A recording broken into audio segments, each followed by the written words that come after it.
watch western one half of the state. For Friday, variable cloudiness, warm, scattered showers and thunderstorms. Tonight, 62 to 72, the highs Friday and Saturday, in the 80s. Homeless was released on March the 10th, 2020, and Australia went into lockdown on March the 20th. We were due to go on tour. Well, we got a tour booked for Japan and then Europe the following year, and we sort of pulled together a show that was pretty exciting, and all the momentum was completely eviscerated. I really feel like the whole pandemic period just robbed it of us. Like, we didn't really get to see how it could have developed. We didn't get to go tour it across the world. With the new album, The Unforgivable, we get to actually fill in the next chapter properly the way it should have been done.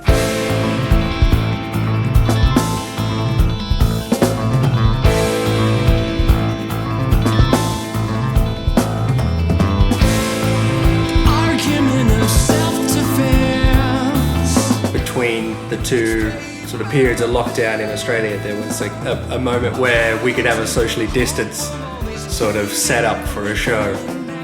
In between those rehearsals, we were sort of jamming a lot. We went back into our rehearsal studio and started jamming like we did before when we were sort of writing the Homeless stuff. I think that songwriting process in general over the years has changed a lot. It's not so much like an insular process where people write a song and bring it together as a completed thing. We've definitely moved more down the jamming in the room. It was good just to get in there and thrash out some stuff, and obviously there was all the blueprints there. And Robe and Dave are like the editors that go back and listen to what we did, and they a bit of the quality control. We would come back after the jam sessions and log them all.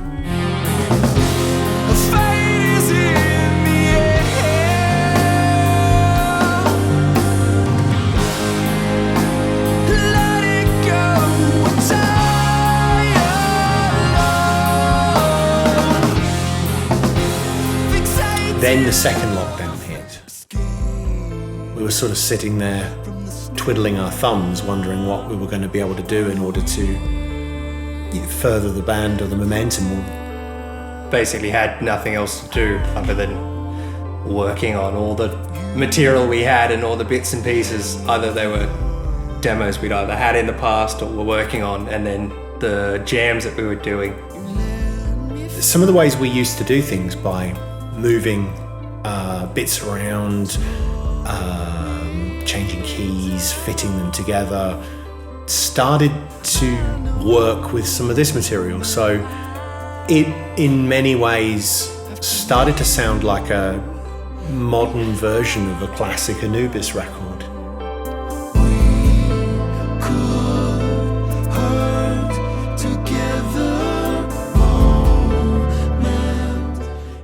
When the lockdown was finished, we all came together and we had a lovely sort of reunion.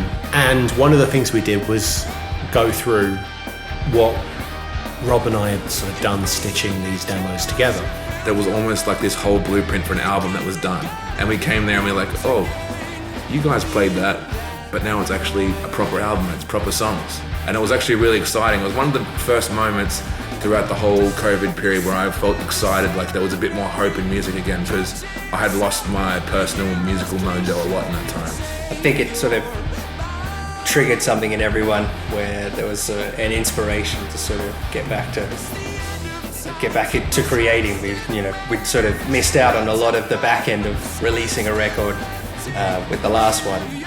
Within a couple of weeks of that, we were already starting to have people replay their lines on things, change things up. Yep. the material's there, we come in, learn it, create new parts and play.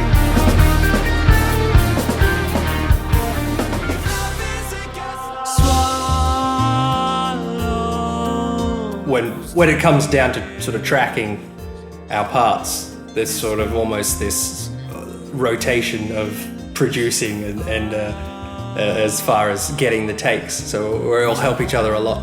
There isn't just one person's job. We all sort of help each other out in that regard.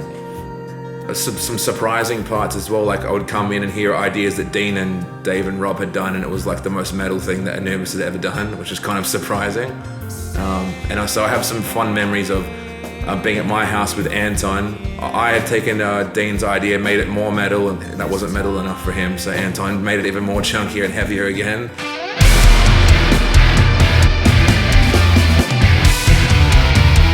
Those times when we're all together in the studio is a very, very enjoyable time. Over the years, we've learned how to work together as a unit, sort of in the studio as well as live, and We're getting there.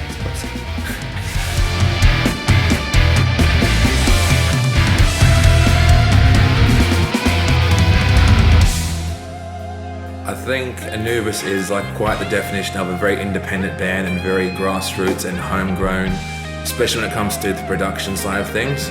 We've gotten to a stage now where we're so invested personally in what we're doing that we are basically in control of recording, producing our own records. The partnership between Dean and I with the mixing and mastering has gotten better over the years, so I just feel like our production is so much richer. we're very blessed that when we put the band together 20 years ago, I don't think we sort of reckoned with the idea that we would have Doug and Dean both as record producers in their own right, who were going to be able to put the right gloss on these sort of wild flights of fantasy that we've spent the last 20 years making.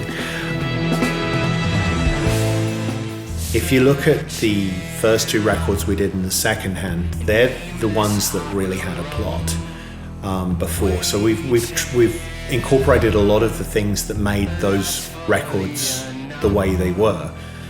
In the period where we were sort of had nothing to do other than just stay at home, a lot of these documentaries and reality TV shows started sort of becoming quite normalized and becoming quite popular.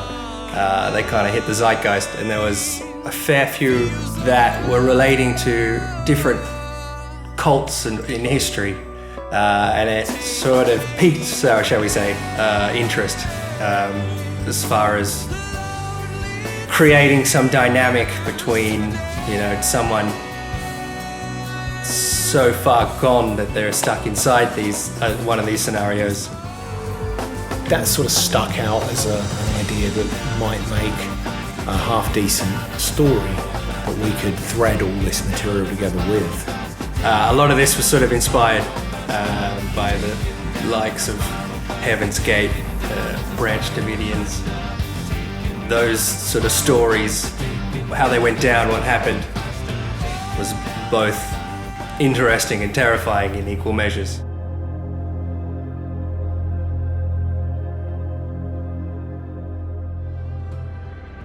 We sort of tried to compose one long track because that's something I've always wanted to explore with Anubis, and I think it's one thing we've never done before. yeah, we've never done that, where everything just runs without a break in the music. So View the album as, one big piece. Every track has, part one, part two. It's part of a larger work there. It goes from one place to another, to another, to another, then back, and then to another and to another.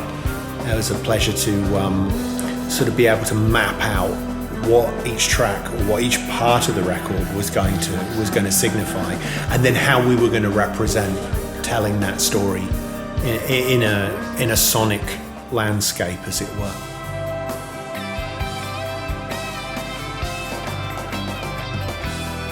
I think with us sort of going to a thematic story album, it's been a lot of fun to go ahead and try to create the more cinematic scope sonically, trying to add elements of the story into what you're hearing, so it sort of sucks you in. Hopefully you can sort of set a scene whilst you're sort of taking the whole thing in.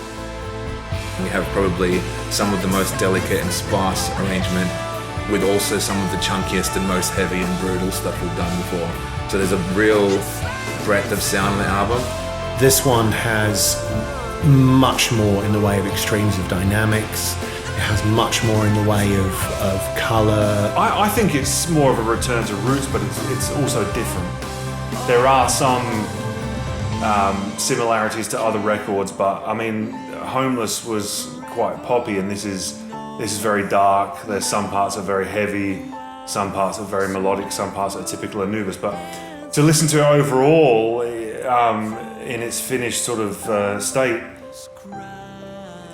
there's a lot of differences. It's very fresh. That's one of the words that I've used to describe it for a long time. It's actually very fresh.